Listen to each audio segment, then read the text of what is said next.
For more than 2 decades, we've been educating our listeners about financial topics that are most important to you. Do you have enough money to retire? How will you keep from running out of money? What's your plan for managing market risk? What about taxes, inflation, and healthcare? Each week, we talk with an advisor at Lucia Capital Group about these issues and more. This is Managing Your Financial Future. That's right. It's the podcast version of Managing Your Financial Future. Johnny Dean, your podcast host. Is there another version of that? I was just wondering that. Yeah, maybe a book will come out. Maybe we'll have just a whole book of our transcripts, someday. A book that no one will buy because stuff we talked about 4 years ago probably is not as relevant. Actually, some of it is relevant, and this is one of the things that we're going to be discussing today on this program with you. I'm Johnny Dean. I'm with Professor Rick Plum, certified financial planner professional, accredited wealth management advisor. Here's the question: are Roth conversions always a good idea? Now, what's the key word there, Rick? There's a key word in that sentence, yes, of that question. Always. Yeah. Anytime you hear the word always or never on this show, you know the answer is probably no when we're asking a question. But not all the times, but most of the time. A couple of months ago, you'll remember we talked on the show about how high-income earners can actually get money into a Roth IRA. There are ways to sort of skirt, I guess, the income limits, get money into a Roth. We talked about those, and we've had the ability to do that for many years now. But that discussion a month or two ago spawned a separate back and forth with some listeners who wanted to know more about Roth conversions, because we did talk a little bit about them.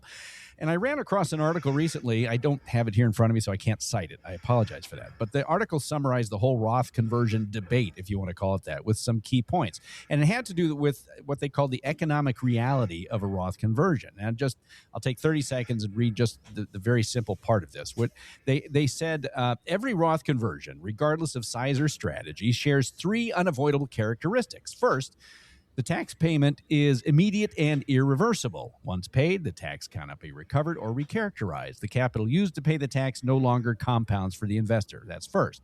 Second, economic reality of a Roth conversion is the tax benefits are gradual and uncertain, and that's true of any Roth. Unlike deductions or credits that provide immediate relief, Roth benefits are realized incrementally over time. They depend on future withdrawal behavior, future tax law, portfolio returns, longevity, and estate outcomes. And the third economic reality, they said, of a Roth conversion is those future benefits must be discounted to present value. So, I mean, all of those are true. But this got me to thinking about discussing the cost side of the Roth. As a standalone asset, Rick, I cannot think of any downsides to owning a Roth. Once you've got it, you've got it. But it's the cost to get that money into the Roth that deserves our attention. That's what I want to talk about today. I think you'd agree with that statement, though, that the Roth IRA by itself is really hard to beat. Right. If somehow somebody could offer me, you can have $1 million or any amount of money, $10, I don't care, X amount of dollars, and you can either have it in the form of a Roth IRA, you can have it in the form of a personal account, or you can have it in the form of a traditional IRA or 401k tax-deferred account. Which one would you like? Well, that one isn't always. That's always the Roth. There you go. Because in this example, there was no cost for me to put the money in there. Mm-hmm. But that's not reality. First off, nobody's ever going to give me any money. Second off is it does typically have a cost to get money into the Roth. You're either contributing to the Roth from your ongoing income. You have to have income to contribute to a Roth, and it's not deductible. Now, sometimes you can deduct IRAs, sometimes you can't deduct IRAs, 401ks you can deduct. So there is a cost on the contribution. What is it costing me in taxes today to get that tax-free benefit in the future? The other way to get money into a Roth IRA is some form of a conversion. A conversion says that the money is already in the tax-deferred world, whether it be IRA or 401k, 457, 403b. It's in a tax-deferred retirement status already. And you can now take that money from point A, the tax-deferred account, and move it to the Roth account.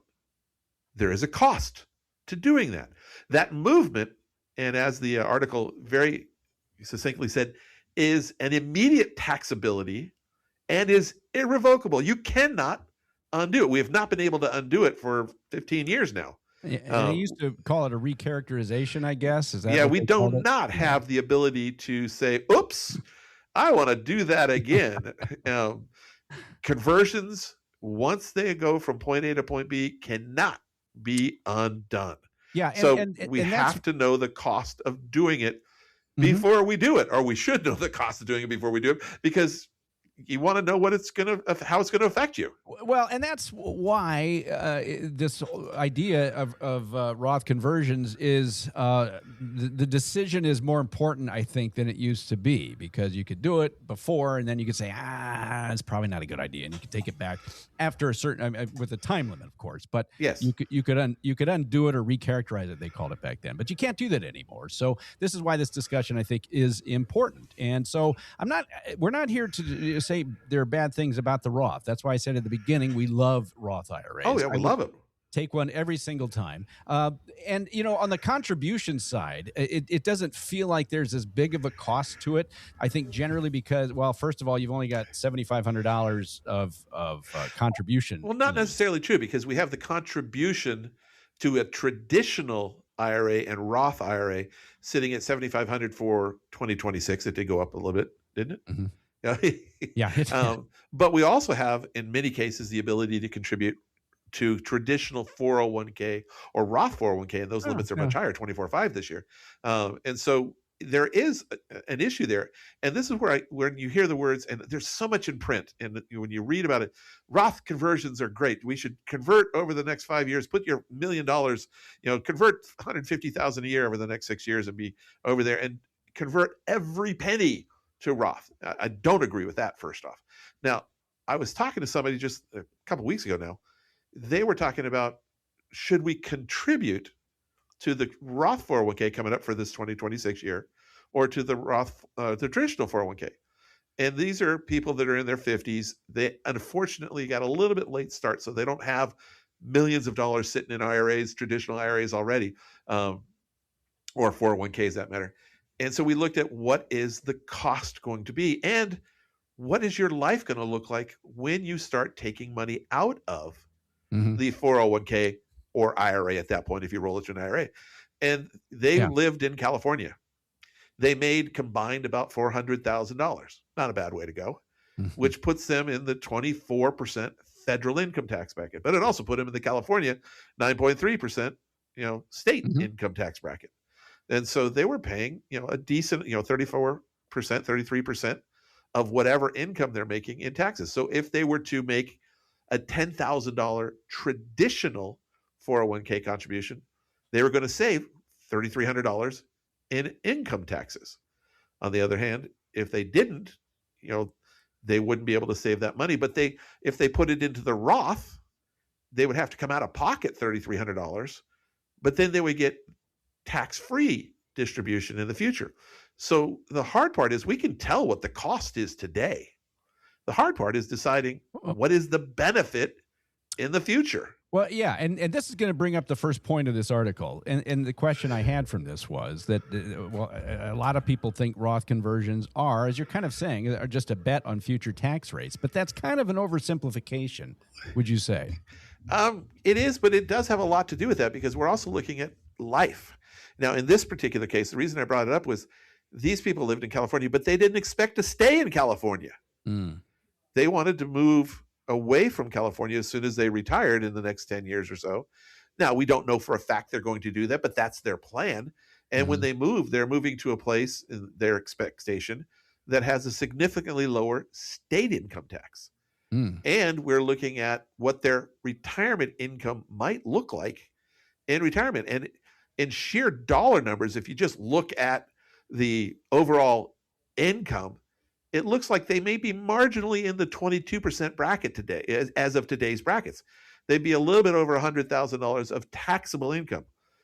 But that's not where it's at, because those tax brackets, the bracket themselves don't change, but the amount of money we can have in each bracket does change. They go up every year, the amount of money we can have in the 12% bracket, the 22% bracket. And those brackets have been made permanent, at least as permanent as tax law can be for the time being. But they do go up a little bit. So the reality was they were probably because they were getting a little bit later start, because of the way everything was stretching out, they were probably going to be in the 12% income tax bracket in the future. Well, yeah, and if you put the money in the Roth in the 24 and you take it out in the 12, it doesn't matter if it's But in their case, it wasn't just the 24; it was the 33, and they're going to take it out in the 15 because of the combined federal and state brackets they were looking at.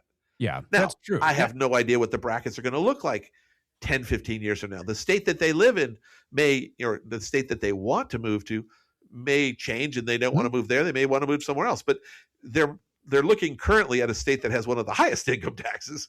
That's unlikely to change. That's unlikely. No, that's not going to go down. But the state they move to may change. One of the things that this article mentioned, as I said before, was that it takes time. Roth benefits increase incrementally over time. How much? Well, and they're going on the aspect that $1 today, the cost is more. $1 today is worth more than $1 in the future. So if it's just $1 saving on in the future versus $1 cost today, I'll take the $1 savings today because that's worth more today. And because how much does time horizon really matter with Roth conversions? And well, first off, you would want to have a long-term time horizon just because otherwise, without specific situations, why do it if all you're going to do is convert it this year? Now you're really truly playing with tax brackets. If I'm going to convert this year and take it out next year, it's because I truly expect to need the money next year, and I truly expect to be in a really high bracket next year. So what we want to give the Roth time to grow so that we can get as much growth out tax-free as possible as well. But when we're looking at it, we always have to look at it. What is the expectation? Unless you have a very specific situation, like I mentioned before, low bracket this year, expected higher next year, need the money next year, you're usually not doing conversions unless you are older, 59 and a half, and if you need the money in the next year and you're under 59 and a half, you still have to pay the 10% penalty. So we've got to go with at least a 5-year hold at minimum to avoid the 10-year penalty unless you're 59 and a half or older. That's the 5-year rule we've talked about. That's one of the 5-year rules we talk about. Yeah, not a lot of people know about it, but there's a 5-year rule for conversions and then a 5-year rule for earnings. Earnings, right? They're different rules. But I think you would agree that the benefits of the Roth are a lot greater when you have a lot of time and you get a lot of growth. They're much greater if you have the more time you have, but still, the more time I have, that comes into the play with the cost and the benefit. But I still have to look at the tax brackets. If I'm going to be in the same or higher bracket in the future, or the higher bracket in the future, which is not always that common, that does happen. I really like the Roth. But if I'm going to be a lower bracket in the future, or the same, that's kind of a push because now if I'm talking to a single individual, the same or higher in the future, definite Roth. Same or lower, I'm probably not going to do it. Same, I'm probably considering the Roth. But when I'm talking to a married couple, especially if there's a disparity in age, but even without the disparity in age, I'll probably if one's going to go before the other. Usually, one goes before the other, and then we're dealing with a dramatically different tax situation for that survivor, and that means that the benefit is usually a lot better of the Roth. So for married couples, a lot of the time we're doing conversions. It's not money they ever expect to spend during their joint life. It's money the survivor will need to spend during the remainder of their single life. And that's a big difference because at that point you lose one of the Social Security, so your income goes down and your taxes go up. So income going down, expenses going up is a tough way to live. At least having the Roth can help that. Yeah, and which would, I guess, make the case for a Roth conversion. Now, yes, it's more likely to do it that way. Because a lot of retirees, to be honest, a lot of people we deal with, their tax brackets are projected to be kind of similar to what they are today going forward, even with the brackets increasing. It's not expected to be that much different, but the survivor issue is a push or a motivator to do that Roth conversion. Well, okay, so especially once they've retired Yeah. But obviously, it's not always a good idea. Now we are kind of making the case, a few cases to do the Roth conversion. But okay, so here's the thing, and here's what I used to hear a lot of 15, 20 years ago, and I still hear it on occasion, is that, well, taxes have to go up. Taxes in 10 years we're going to be paying sky high taxes. And we've been saying that for 40 years. I've been doing this. It's always been wrong, and I've been telling people they have it wrong. But what we're seeing is that has not been the case, and I can't see them going sky high. But if taxes are not going up in the future, and people are unlikely, as you said, not always, but less likely to be in a higher tax bracket in retirement than they are during their peak working years. I mean, would that kind of says maybe the Roth conversion isn't a great idea right now? Well, I would go back to the people I was talking to. They were making good money now. They were talking about doing Roth contributions. And I said, why? And so we came up with, they're not going to do Roth contributions because their income is expected to be lower in retirement than it is now. And so the tax benefit today outweighed the tax-free benefit in the future. And so it did not make sense to contribute, which also means converting is not going to happen either. Mm-hmm. So if it doesn't make sense for one, it probably doesn't make sense for the other. So it's all a matter of facts and circumstances, what's going on in individual lives, and who's going to spend this money. A lot of times they say, well, you convert it for your heirs. Well, frankly, most of the retirees I've met and worked with are not doing conversions for heirs. They're saying, you know what? They're getting money free from me. They can pay the taxes. I don't want to pay the taxes unless there is a clear-cut, very distinct, significant tax difference, for that situation. If it's, the 22 versus the 24 or even the 32% bracket, whatever, let them pay it. They're getting it for free, dang it. I don't want to pay it. But for a spouse, they will convert. For heirs, they won't. And it also depends on who your heirs are. If your heirs are charities, why am I doing conversions? There's no reason. You're paying the taxes for them, and they would have had to pay them anyway. Now we're just dealing with RMD strategies. How do we manage and maintain RMDs? Can we take more out this year without affecting the income tax bracket or the IRMA levy or the Social Security taxation and get it out into the Roth IRA that way? That's a neutral cost. That didn't cost us anything because it's going to be the same. And then because once we get retired, we have more. It's a little bit more straightforward. We've talked about using Roth conversions in the past to use up a tax bracket that we're in, or take advantage of the 0%.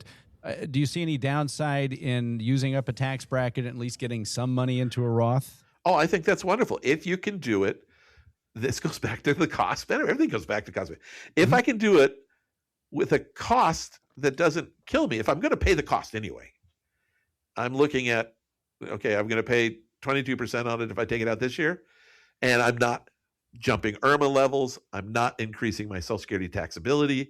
So it's a true cost. And I either take it out now or I take it plus the growth out later. Then I'm okay with doing the conversions. Although, again, if it's a single person, a lot of them are saying, well, if I'm going to pay the same now that I'm going to pay in the future, screw it, I'll pay in the future. But when I'm talking to a married couple, the answer generally changes to, if I'm going to pay the same now, and Lord willing, I take it out of the same bracket in the future because we're still both here, that's okay, because I'm doing it in the event that one of us is not here and the bracket goes way up. Were you saying that conversions tend to happen more with somebody who's 59 and a half, or did I not hear that properly? I see more conversion. Well, maybe because I work more with retirees, but I see conversion. It's a lot easier to do it when you're retired. And a lot of people, that's a major misconception. People say, well, I'm retired, I can't convert. No, you can't contribute, but you can convert. But once you retire, and once after the first, second, third year of retirement, your income and your spending tends to settle in. You tend to know what's going on, unless you have very large personal investment accounts. Your tax situation is fairly stable. Your income situation is stable. You know what your Social Security is. You know what your pension is. You know what you're taking from the IRA. You can get a better look, a more concrete look at what my tax bracket is going to look like now and potentially in the future. And then we look at, okay, we're 66, 67, 68. and we're taking maybe nothing from the traditional IRA tax deferred world, but at age 60 or 73, soon to be 75, required minimum distribution age, my RMD is going to add $30,000, $40,000, $50,000 more, and that's going to jump me brackets, or that's going to do something. Now it's a matter of, should we start preparing for that? Well, and that's part of the next point that this article is making, and we don't have a lot of time left in this episode. But and by the way, you said you're retired, you can't contribute. It's not because of your age or anything like that. You need to have, as you said before, you need to have earned income. Now, if you happen to be retired and have a little job on the side where you have some earned income, you can contribute. I just wanted to make sure that people understand. Contributions are not age dependent. No. They are earned income dependent. Yeah. Conversions are not age dependent, and they're not income dependent. They're not even income thresholded. Anybody can do a conversion if you already have. Yeah. Yeah. I think the biggest one I ever saw was about $1 million. Yeah. Well, but again, if you do $1 million conversion, I think you've already exhausted all of your other avenues. So at what point would you say, and the article kind of brought this up, but what point do higher taxes and Medicare premiums or lost deductions, at what point do they kind of start to undermine, I guess, the logic of doing a Roth conversion? It's all part of the cost. Yeah, it's all, okay, I'm in the, there's situations where it's smaller accounts, smaller income, they may be in the 12% income tax bracket or even the 10% income tax bracket. And they look at it, well, if I'm in the 10% income bracket, of course I'm going to do a Roth conversion. But you're not in the 10% true cost, because for every dollar you take out of the IRA and convert, you're paying tax on that dollar, but you're also paying tax on your Social Security. And so you're paying 22% on taxes, even though it's only a 10% bracket or whatever it was. So you have to just know the real cost. So understanding the true cost. Is it affecting my IRMA? IRMA is one of those crazy little things that are very difficult to deal with, because yes, it is a pain. It is an extra $100, $120 a month or so for going into the next bracket. But it's still, depending upon the taxation, okay, it adds to the cost, but does it add enough to the cost to outweigh the advantage of the tax-free in the future? Oh man, these are hard questions, I think, for. But one of the things I said earlier in the podcast was I don't want to do 100%. I don't ever want to convert 100% of the IRA, because, let's say I had that $1 million IRA and they're going to do $200,000 a year for the next 5 years, and I won't have any traditional IRAs in the future, which means I paid tax on all $1 million of that conversion, right? Mm-hmm. Over the next couple of years. But would I actually pay tax on all $1 million of distributions that come from that traditional IRA in the future?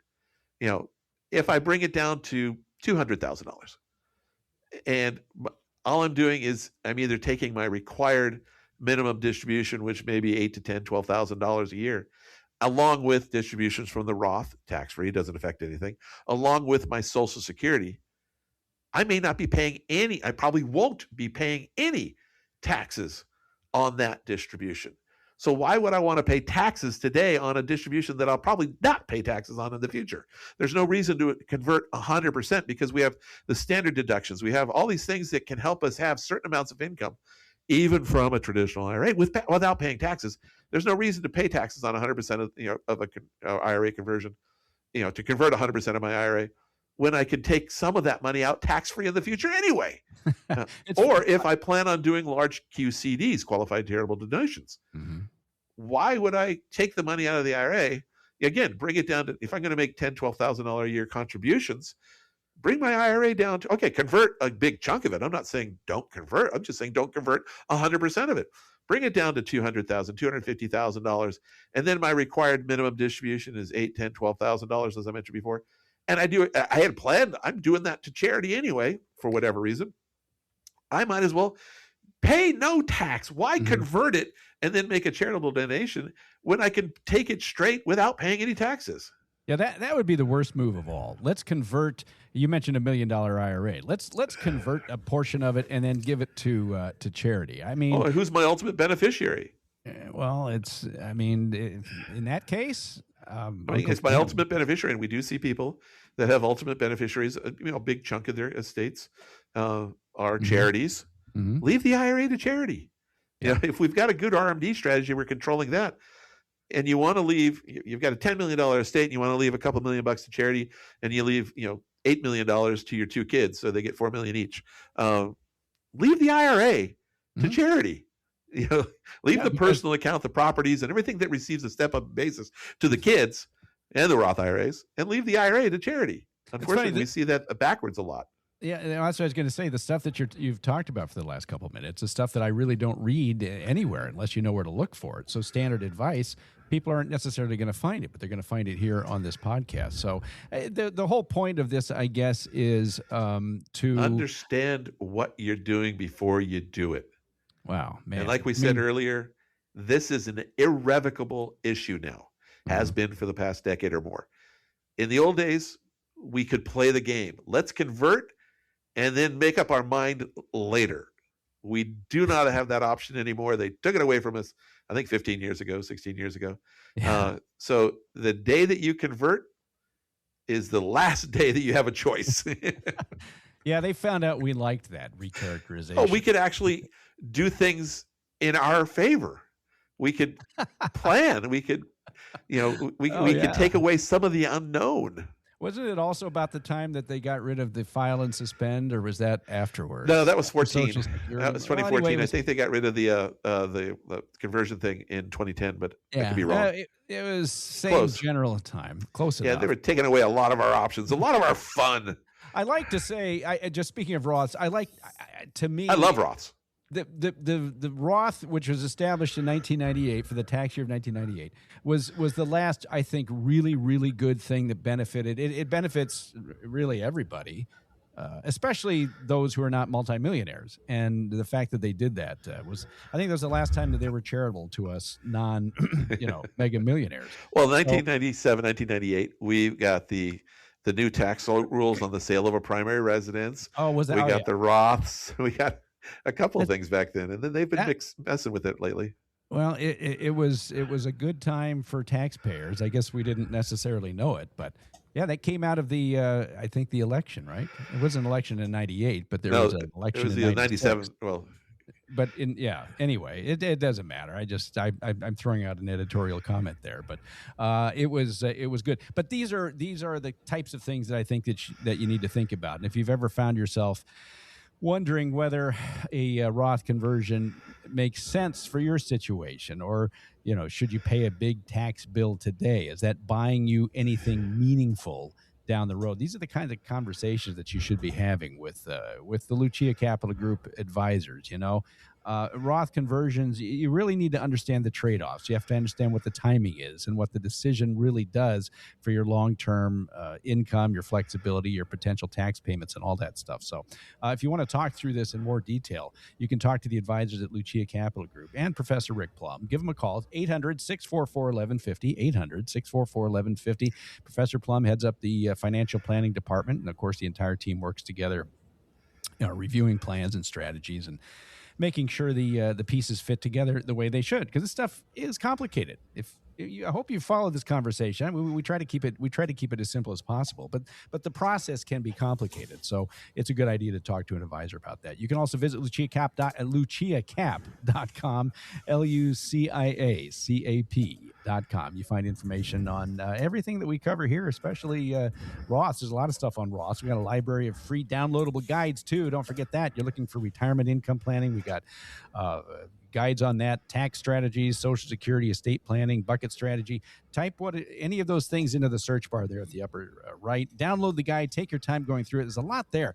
Help you think a little bit more clearly, I think, about some of these decisions and make them easier for you. It's all free, of course, at luciacap.com. As always, make sure you subscribe to the podcast, Apple Podcasts or Spotify. We put a lot of we put a lot of thought and time into each of these conversations that you hear each week. And I do think, as I've said many times, you'll find something useful every time that you listen.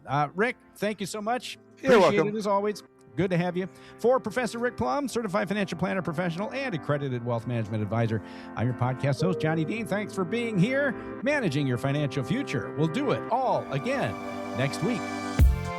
The information provided should not be considered specific tax, legal, or investment advice and is not specific to any individual's personal circumstances. Each taxpayer should seek independent advice from a tax professional based on his or her individual circumstances. These materials are provided for general information and educational purposes based upon publicly available information from sources believed to be reliable. The information in these materials may change at any time and without notice, and its accuracy cannot be guaranteed. There is no guarantee that any investment strategy will meet its stated objective. All investments involve risk, including potential loss of principal. Examples cited are hypothetical, are for illustrative purposes only, are not guaranteed, and subject to potential federal and state law amendments. There is no guarantee that you will achieve the results discussed or illustrated. Traditional IRA account owners have considerations to make before performing a Roth IRA conversion. These primarily include income tax consequences on the converted amount in the year of conversion, withdrawal limitations from a Roth IRA, and income limitations for future contributions to a Roth IRA. In addition, if you are required to take a required minimum distribution in the year you convert, you must do so before converting to a Roth IRA. 401k benefits may be subject to change at your employer, the governing pension, or benefit organization's discretion. IRA withdrawals will be taxed at ordinary income rates. Withdrawals prior to age 59 and a half may also be subject to a 10% penalty tax. A plan participant leaving an employer typically has 4 options and may engage in a combination of these options. 1. Leave the money in their former employer's plan if permitted. 2. Roll over the assets to their new employer's plan if one is available and rollovers are permitted. 3. Roll over to an IRA. Or 4. Cash out the account value. Roth IRA distributions of principal from a Roth IRA are tax-free. However, any earnings will be taxed at ordinary income rates, and a 10% penalty tax will apply if withdrawn prior to age 59 and a half or within 5 years of the date the Roth IRA was established, whichever is longer. Distributions of principal from a Roth 401k are tax-free. Any earnings will be taxed at ordinary income rates, and a 10% penalty tax will apply if withdrawn prior to age 59 and a half or within 5 years of the date the Roth 401k was established, whichever is longer.